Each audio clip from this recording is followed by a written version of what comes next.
Today's lesson is on hydrocarbons. You'll recall from yesterday that organic chemistry is the chemistry that is based upon the element carbon. So we're going to take that a step further and take how carbon bonds and how it loves to bond with hydrogen, forming long chains and rings, compounds and structures. When we say a hydrocarbon, what a hydrocarbon means is there is hydrogen and there is carbon. So you have hydrogens bonded to carbon. You'll remember that carbon is so special because carbon has 4 valence electrons, these little blue electrons right there. Hydrogen has 1 valence electron, so it can share that 1 electron each to make a pair, and then you can have hydrogen in 3 more spots, a total of 4. So we build our molecules like this. But a hydrocarbon, and it's our topic pure today, is just hydrogen and carbon. So it's carbon bonded to hydrogen. When you're doing organic chemistry, you're definitely going to want to have out your reference tables, have them handy. If you need to print a set out, you can print them out from the link that I've provided on this page. For most of this lesson today, we need table P. Table P are the prefixes for hydrocarbons. We will be naming hydrocarbons, a whole lot of it tomorrow, but today we start. We name them. The base root of the name is based upon how many carbon atoms are there. If there's 1 carbon, it's called meth. 2 carbon is called eth. 3 prop. 4 bute. 5 pent. 6 hex. 7 hept. 8 oct. 9 non. And 10 dec. So that it will be the beginning of our word, and that determines how many carbons there are. And then we'll be using table Q. Table Q tells us, it's called the homologous series. It tells us are things an alkane, an alkene, or an alkyne. Alkanes have a single bond. So alkanes have a single bond. Alkenes have a double bond, and alkynes have a triple bond. So we take the prefix, like if you have 1 carbon can't be double bonded or triple bonded. We then end the prefix with ane, so you have methane. If you had 2 carbons, like in this scenario with ethane, 2 carbons is eth. And if they're single bonded, it's ethane. We just use this ending part. If we have 2 carbons and they have a double bond, 2 lines there, each line represents, or each bond represents a pair of electrons, we would call that ethene. Why ethene? 2 carbons is eth, and then since it has a double bond, double bonds are called ene, so ethene. A triple bond with 2 carbons is eth. Triple bond, we use the ending of this alkyne. It's called ethyne, the YNE. So table Q is going to help us to name them. It'll remind you single bond, okay, we end that in ANE. We take the number of carbons, we just check it on this chart, table P. With a lot of practice, you'll get very good at this. The first type of hydrocarbons are the simple single bonded carbon chains. If there are single bonds, that is called an alkane. Alkanes, we end the word, we use the prefix first for how many carbons, we end it in ane. So we have this first one, 1 carbon. What's the prefix? Look at table P for 1 carbon. Yep, you got it. It's meth. Don't do drugs.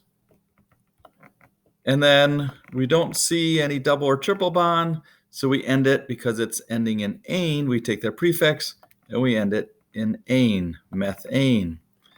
What you would cook with a gas stove would also you pass when you pass intestinal flatulence. If you have 2 carbons has the prefix eth. It has a single bond, so we end that with the ane part for alkane. So this is ethane. Look at table P. What do we call a 3 carbon chain? There's 1 carbon, 2 carbons, 3 carbons. 3-carbon chain, looking at table P, what is that? Okay, yes, your hand back there, you answer. That's a prop. So this is prop, and because it's a single bond, we call this compound propane.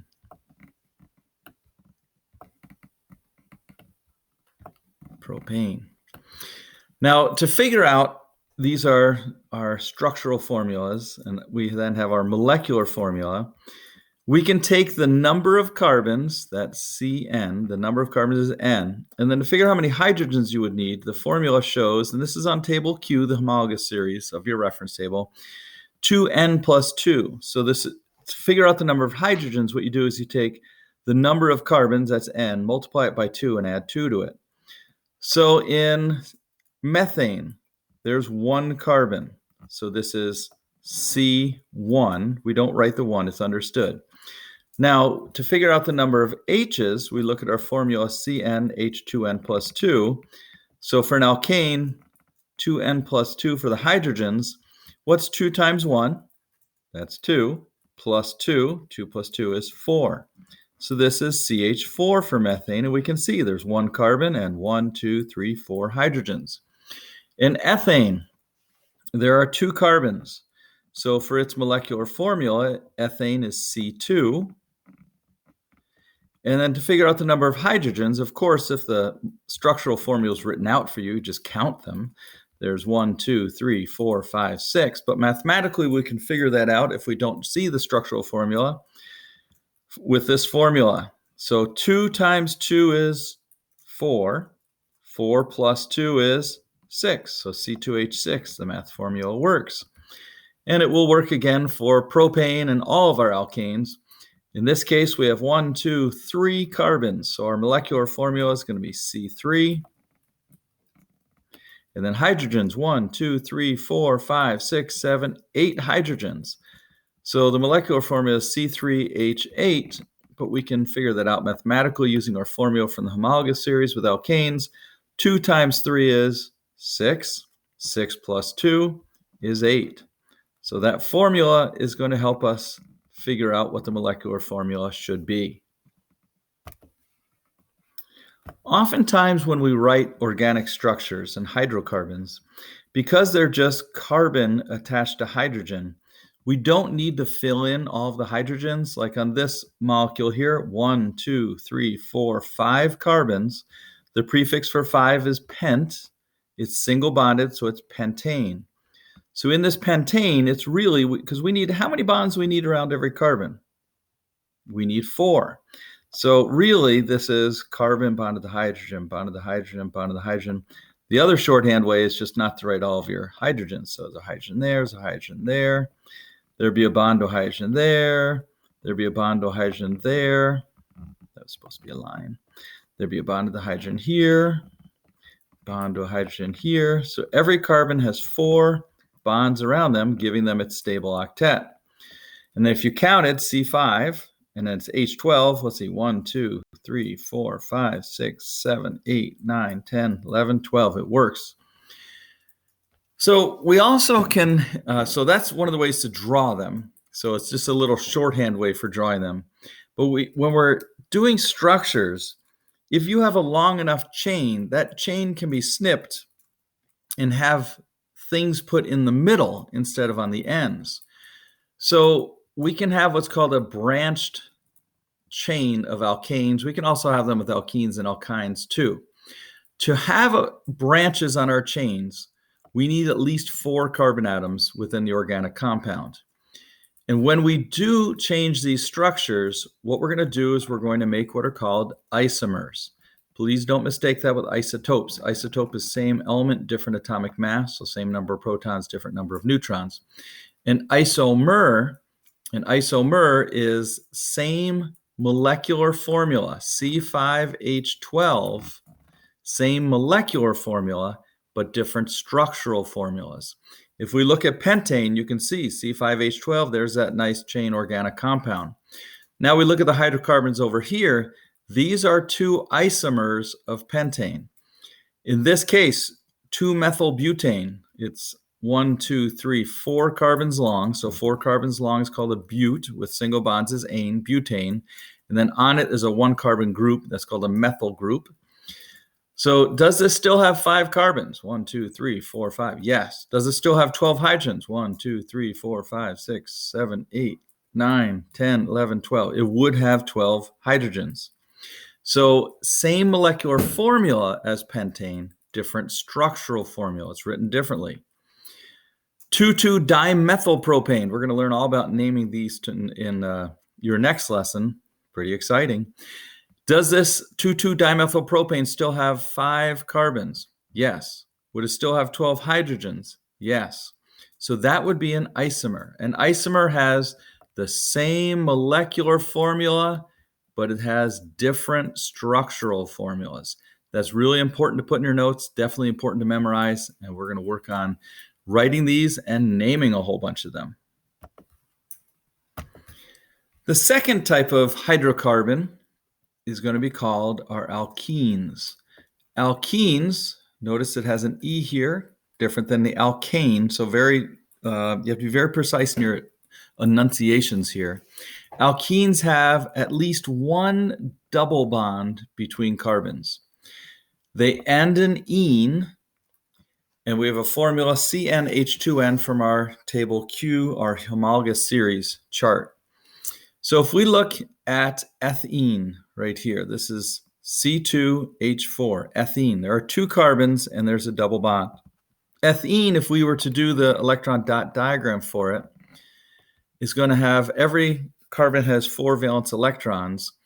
There's going to have 2 of its valence electrons there, and then it's got 1, 2 here. And because of what's called electron repulsion, the hydrogens end up coming at a different angle. You can still write them at 90-degree angles, but it does change the angle due to the double bond.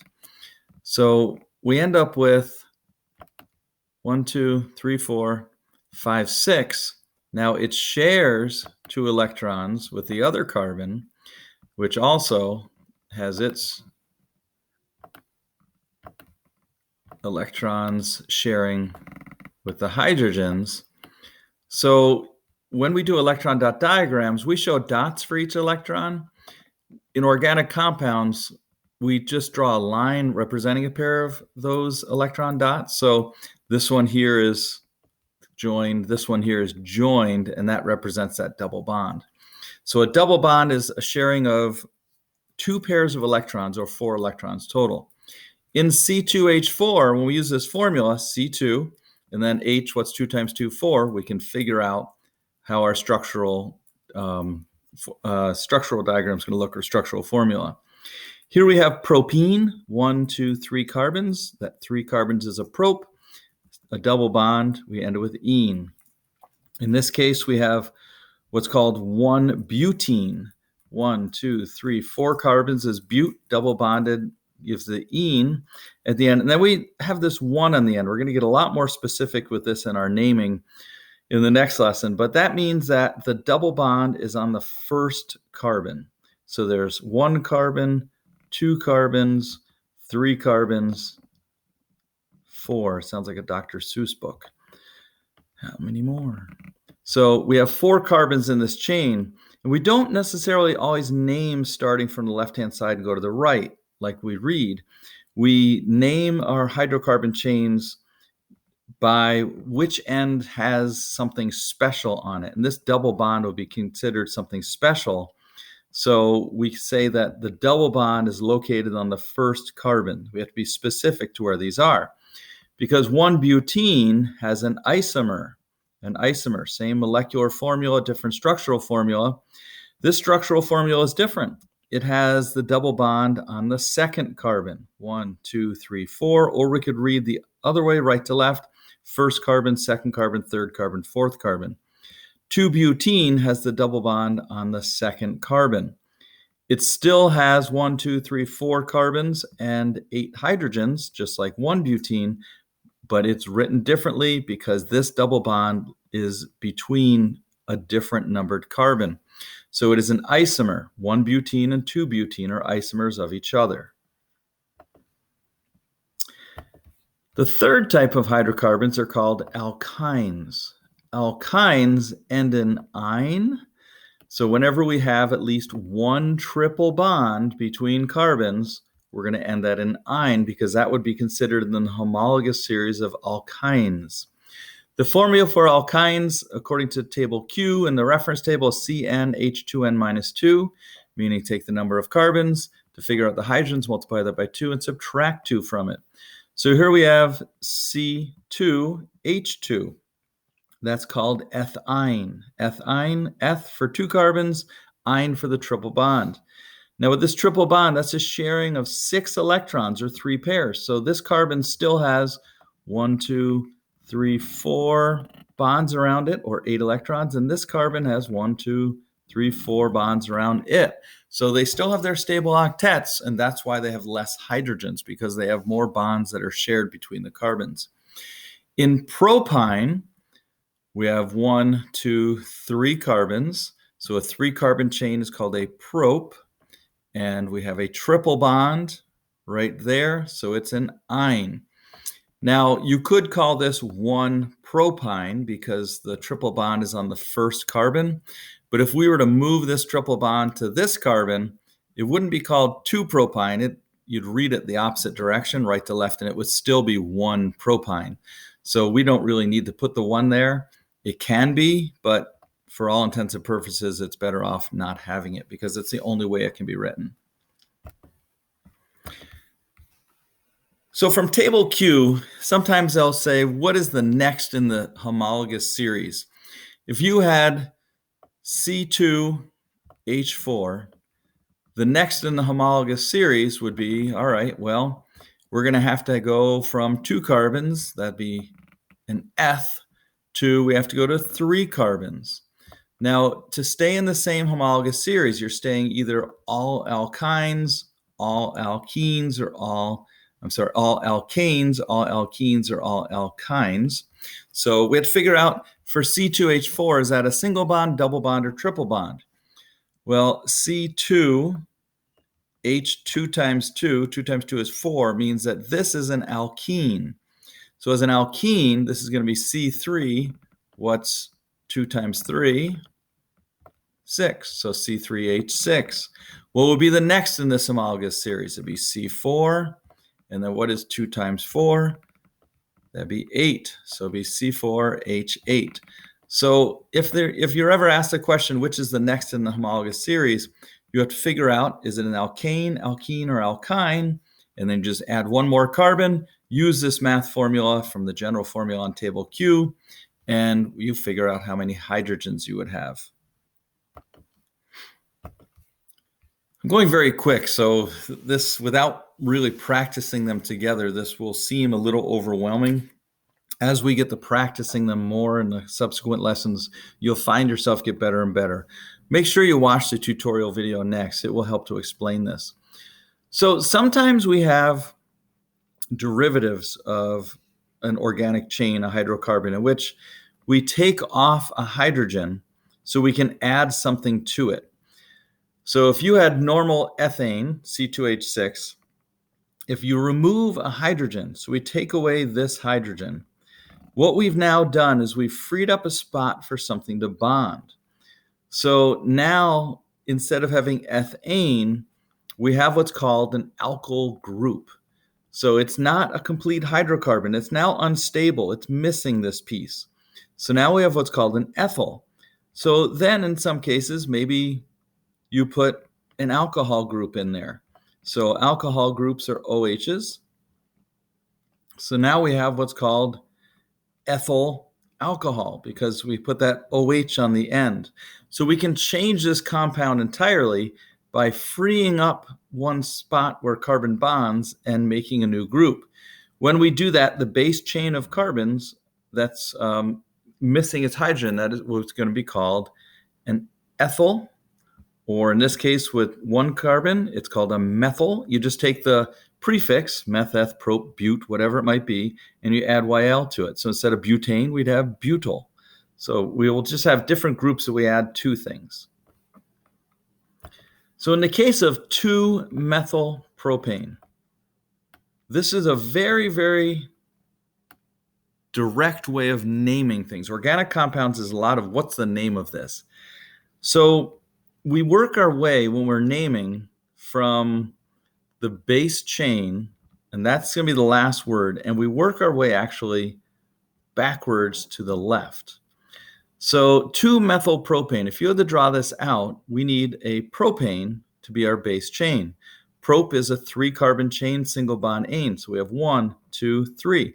So this right here would be our propane. Or in this case up here, 1, 2, 3.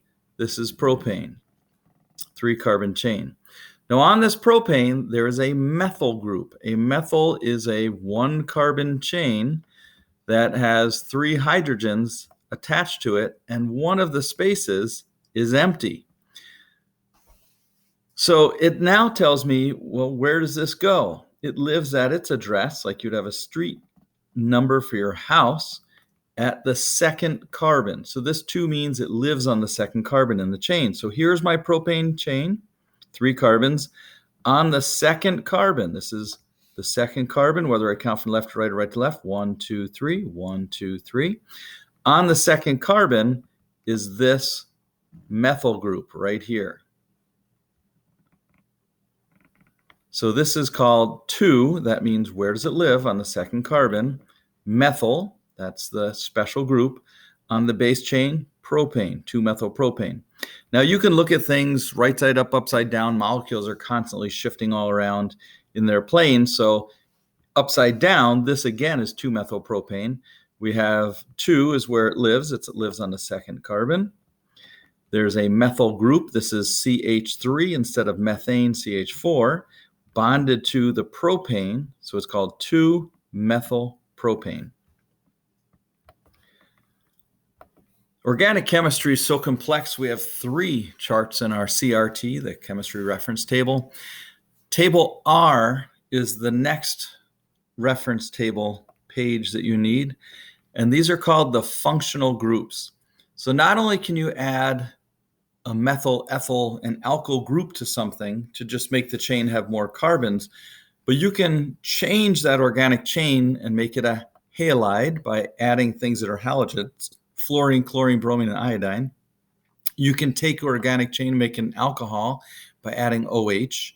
You can make an ether when you add an oxygen with carbons on either side. You can make an aldehyde like formaldehyde by adding a double bonded O and an H at the end.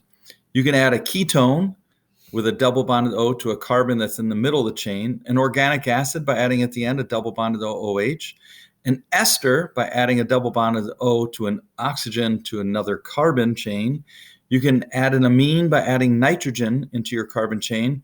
You can add an amide by adding nitrogen to the end of your chain, but it also has oxygen attached to it as well.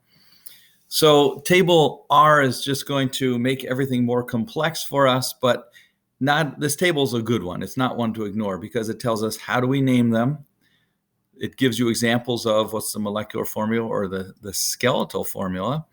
And then we can look at how is that named, what are the groups added to it. So we'll get into this in a whole lot more depth in the coming lessons. So we can add an alcohol to a methyl group. So here's our methyl, CH3, 1 carbon, 3 hydrogens, missing hydrogen. Instead, we have an OH, an alcohol group. So now this is methyl alcohol. Methyl alcohol has C's and H's. An alcohol has those carbons. It's an organic compound. Something that's a base like sodium hydroxide, NaOH, that's not a functional group. It's not an alcohol. It's a base because not an organic compound, no carbon in there. So we're going to build on this. We're going to keep going. This is the basis for how we write our molecular formulas, structural formulas, and also how we name them according to tables P, whether the prefix, metheth, prop, but, pent as we go through. And then is an alkane, alkene, or alkyne, single bond, double bond, or triple bond. And then are there special groups on them? We'll have to look at table R. Fun to come up.